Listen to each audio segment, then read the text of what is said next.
You are watching a master at work.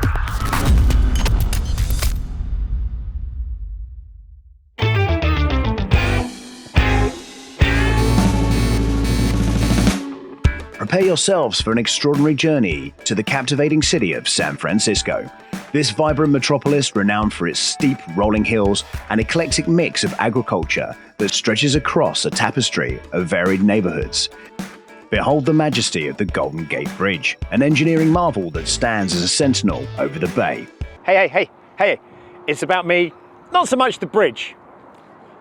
Gaze across the waters to Alcatraz, a formidable island with tales of intrigue and daring escapes. Which at one point I thought maybe I could swim from there to the shore. I mean, Sean Connery did it after all, but perhaps just going to open source is simply just the easier solution.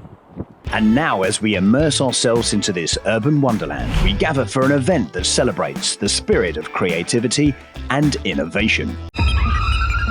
Open Source at the legendary Cow Palace, where we delve into the extraordinary taste of the future. Welcome to San Francisco, and welcome to Open Source.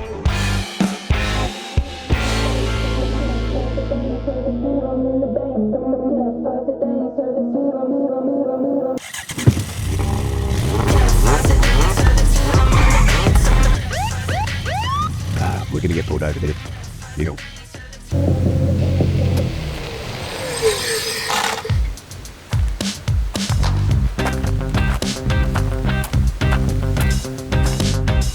You know why I pulled you over today, son? You're having a bad day? I don't know. Why? It's your license plate. Oh, yeah?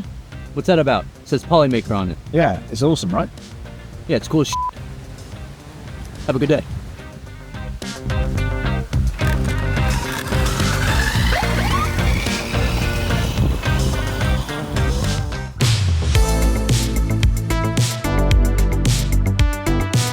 What's going on, guys? I'm here with Tiny Tech, Stephen and Jeffrey. Stephen, tell me a little bit more about what this is all about, because this looks amazing. Well, thank you. Yeah, so what we've come with are some robots that can do different things like football, fighting, as well as dance battles with a full motion capture system. They're actually all toys. Back from 2008, they were sold for about $300. Nobody bought them. They were discontinued shortly after. And so I found an eBay listing for these things recently for an insanely good deal for 16 of these robots. And I felt like I had to do something with them. By design, they only have 2 infrared channels, so we can only have 2 doing anything interesting. And it's infrared, so you don't get a lot of good control. So what we did is we designed our own circuit board that is able to manage all the systems on the robot. So we reverse engineered all the electronics. We plopped these circuit boards that we designed into all of them, so that we could then control them with these Xbox controllers and tie it all into our computer system here. We were just walking past and I was like, hold on a minute, I've just been enticed here. Is this football? Is it wrestling? What's the core concept here? It's like soccer, so we have goals to be able to like take the balls in, and we can react to that as well programmatically. We can also change game modes to fighting so that robots can like knock each other over. And also just like a more fun one, it's more like a hook. But also turning to one of our favorites is a dance mode where we have the motion capture where each of the robots can, react to the people. So obviously this is recycled tech. How do you get past that with people that want to maybe build these now? Right, yeah. So what we've decided to do is we wanted to come here with a cool idea. We weren't trying to monetize anything. Sure. We don't have open source hardware yet, anything like that. We started this project in February. We just kept pushing to get this done. We are looking at ways that we can share this with people. Specifically, the circuit board it is only designed for this robot, but there's no reason that the software that we've written and the hardware in the robot can't be used for other robots that share a similar architecture. So we're working on a new version that's able to work for any robot with this sort of 17 degree of freedom system, like the RoboSen is one. I think someone here at OpenSauce has one. Right. We're going to play with this in a minute. Where can we find you guys online? We're on YouTube at Tiny Tech, I believe, and Instagram at Tiny Tech Team. That's fabulous. Listen, I absolutely love this. Let's give it a go now. Let's see how we get on.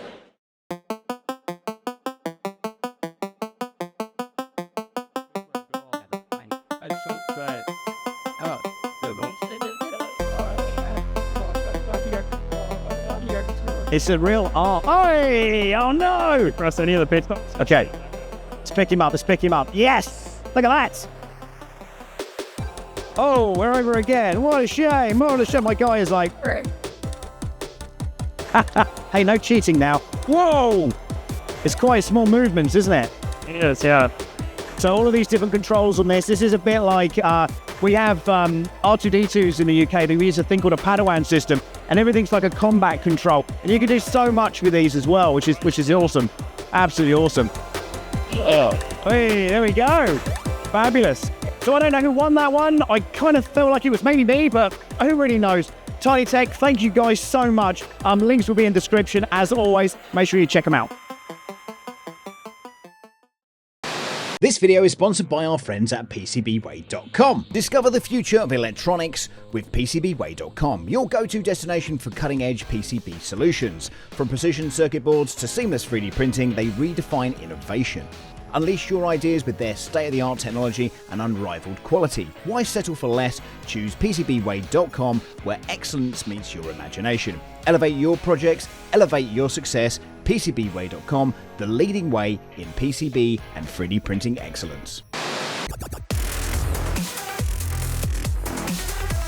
This is Joaquin and this is John the Rover. Yeah. I saw this as soon as we walked in. We had a conversation. I thought it was really cool. For the people at home, I want to know from you what this is really all about and how this all started, where it's going. Right. It's got a TikTok relation as well. It's broken at the moment. Oh yeah, it's very broken. Okay. So Yeah. it's been used to death open source. So start at the beginning. How did this all become a thing? Well, with Andy, we developed this technology for another project. We like to find a way to make the TikTok public, being part of the streaming, right? Not just in the chat, not just commenting, but actually doing something of which they can see the results, Sure. right? And one of the easiest ways is just to have them walk around Andy's car factory, right? So you Andy doesn't have to, show around and say, hey, look at this, look at this. They have the ability to just go around and look and find cool things to do. Whenever we gave him the screwdriver, the fun thing to do was just to cause chaos. Which is what we do. Oh, of course, it's Human so nature. fun.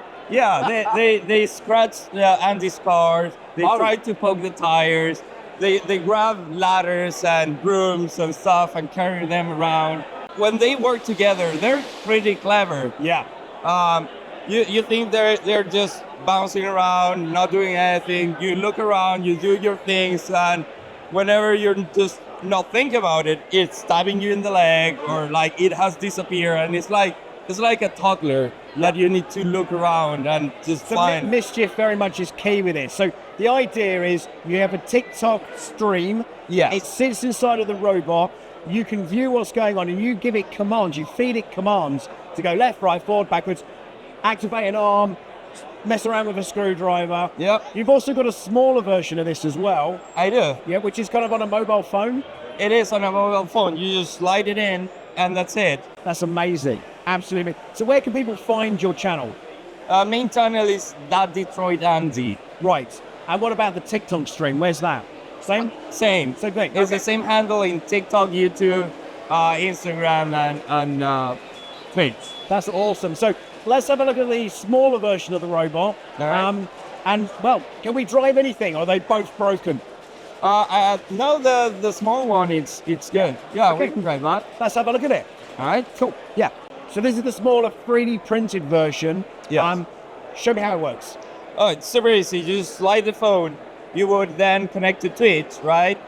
And then there's, log in some server side, Yep. and it would read the live stream from the live text from the Twitch, Yep. and it will basically move around, streaming whatever your phone sees. That's so cool. Around.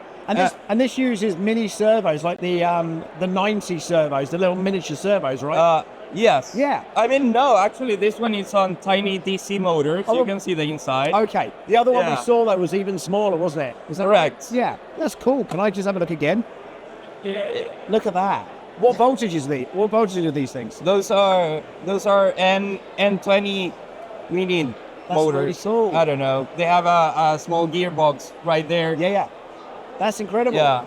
Love that. And Love that. the phone is feeding Wi-Fi to the robot. Yeah. So technically, you have all the range in the world. So if you have a second-hand phone that's in the drawer, that kind of thing, you could use that for this completely, couldn't you? Really? Absolutely. We need to find a way to like give another use to like old phones. Yeah. Because over here you have Wi-Fi, GPS, and LTE for a price that is so cheap that you cannot buy those components and attach them to an Arduino for the same price.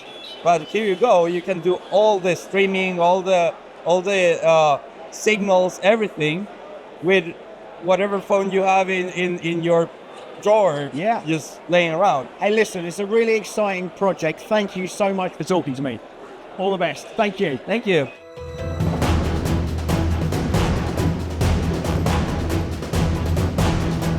Well, we're back at my booth. Not that we've been here before, but I'm with Nick and I'm with Sean here as well. Hope you're well. We wanted to talk really quickly about the support that Polymaker has given me and my channel for not only just the death racers, but also for the people mover, the tiny bike. So, Nick, tell me, what is it and why are you supporting me in this? We're sponsoring the project, not you. No, actually. All the projects. So the idea is really what we like about creators is how they inspire people. Yeah. Since the beginning, we worked with you. You have been working on a project that has inspired a lot of people to get into 3D printing. Yeah. And that's what we're sponsoring. How have you found the differences between the first version you tried and this version? I would say the word that comes to my mind is robustness. Okay. Like the first one, I rated it, and then you told me to go slowly, right? I went slowly, so it was amazing. The first experience was amazing. And I was thinking, I will go on this one, and it will be similar, right? And, well, we remember what happened, right? Yeah, a little kick up.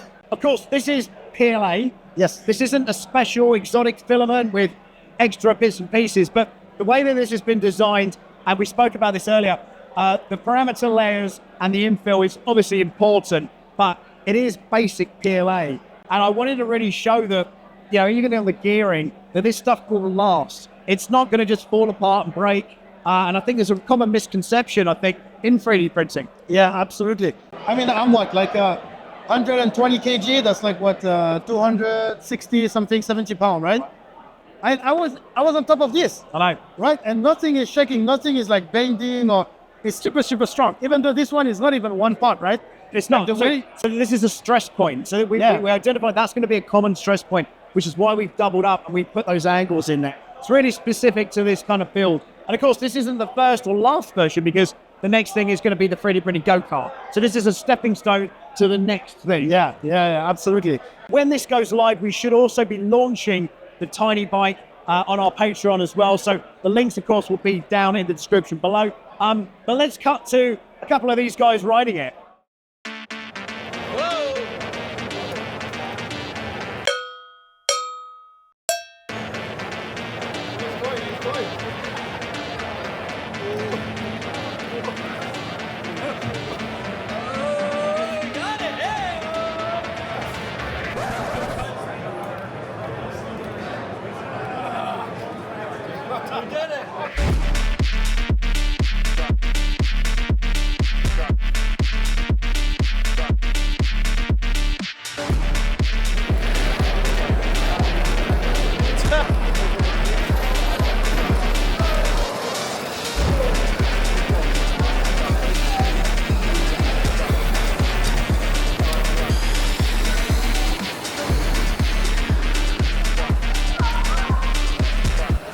Yeah, I'm not running that fast, Sam. I'm sorry. Bye, Sam. Alcatraz, former prison, closed. Alcatraz. 87 years old, and, well, it's a bridge, so nice. The awesome filament company. Yeah. Listen.